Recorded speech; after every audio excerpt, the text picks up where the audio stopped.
another edition of Brownsville As Is.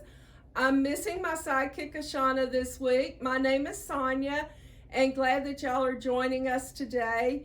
We had so many great comments last week when we talked about cotton brokering that we thought we would take you back a year to our most watched episode and kind of do a little retake on cotton ginning. I'm standing here inside the West Tennessee Cotton Museum at the Delta Heritage Center, where we have a 1/16 scale model of a cotton gin from the 1960s and 70s by a Chester County native, Mr. Darrell Cox. It's always on view here at the center, so please come by, check it out, and see the great craftsmanship that went into this model. I'm going to kind of take you around and show you the exhibit, and then we'll go see an actual cotton gin working from the Tibbs cotton gin. Y'all come on. Many of you may remember when cotton was hauled to the gin by a tractor or a truck, and there was a suction pipe that would always suck the cotton up through it, and it would go through the system that way. It would be cleaned, conditioned, and then it would go into the gin stands where the saws, the high-speed saws, would separate the cotton lint or the fiber from the seeds. Then the seeds would go one way and the cotton lint would go another to a compression machine, which would form it into the bales that were either tied with burlap or jute string.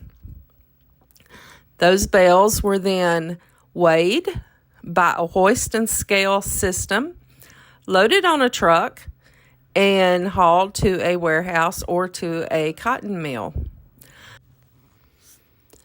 No part of cotton is wasted.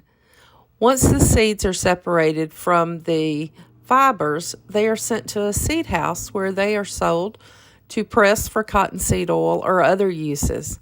The trash that is cleaned out of the cotton as it goes through the gin system goes to another pile and is used for various things such as mulch or cattle feed filler.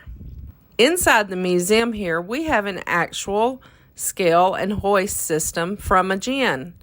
You'll see the actual bale attached to it along with the scales that weighed the bale. A cotton bale weighs approximately 500 pounds.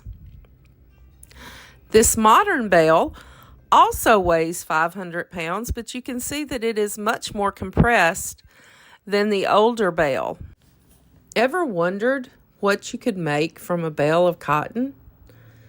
How about 313,000 $100 bills, 2,000 boxer shorts, 1,200 t-shirts, or maybe 215 pairs of jeans? Mr. James Hughes, a local farmer and gin owner, was gracious enough to put our cotton museum together back when the center first opened in 1998. Today, his gin is the perfect example of a modern working gin. Let's go there now. Mike and I moved back to Haywood County in 2000, and we became involved in my dad's business in the cotton ginning part of his businesses. So to the best of my knowledge, the gin was probably started in the mid-20th century, gone through several ownership hands until Mr. James purchased it outright in probably around 1969-70, right in there. When I first started coming to Tibbs Gin, Mr. James told me they gin 6 bales an hour.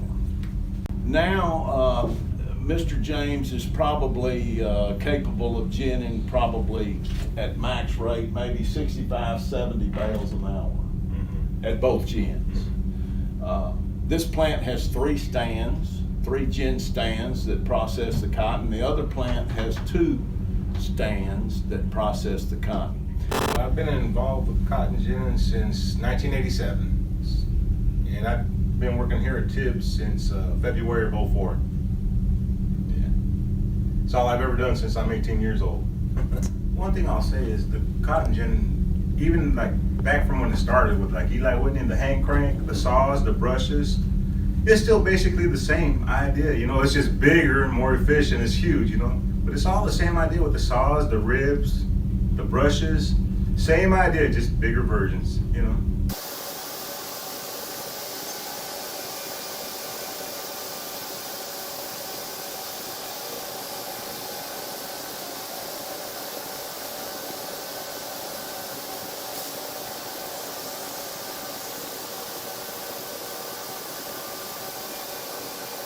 Set it on the module feeder first, and then it'll go through the disperser head. Just breaks up the round module or the square modules, conventional modules.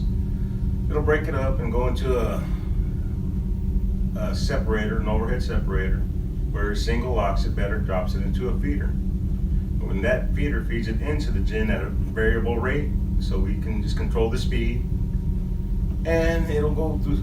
The first thing it will do is heat it up a little bit. We'll condition the cotton. We don't try to dry it. We just condition it.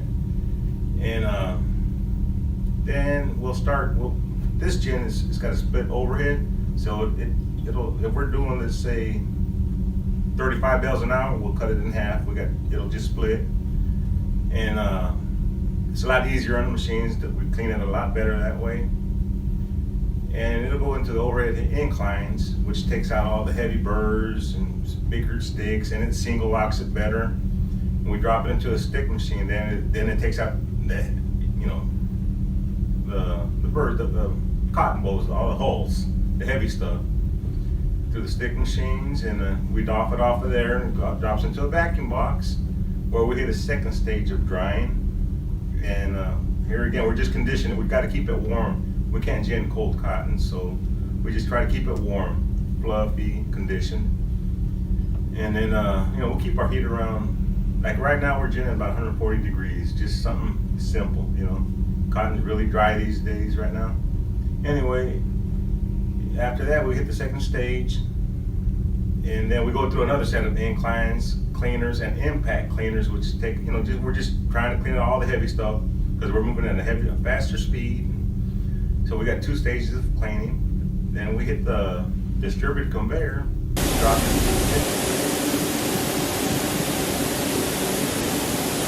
I still got the seed in it.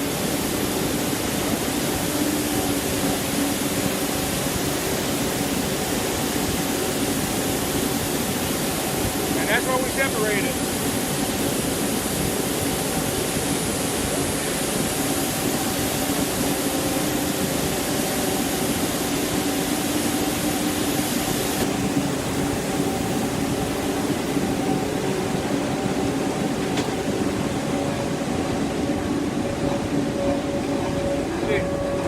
Those openings right there, that's where all the solids come out. And that's what separates the cotton and the seed. With the solids, we got 3 161 gin stands here, and they're roughly doing probably 13 bales an hour a piece, max, so consistently I'd say probably 12, consistently. And that's it. Once we get the seed goes to the overhead seed house or a large seed house that we have in the back for storage, and we'll take it out in the wintertime. And we'll go through the lint cleaners, and that's where we take out the finer trash that's in the cotton, the motes, the leaf, and that's where we get the grates from right there, is through the lint cleaners that Kim was talking about. And staple length too, so that counts for a lot. And it shoots it over to the press where we bale it up, strap it up, bag it, put it on the dock, and go straight to the warehouse from there.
Thank y'all for joining us today.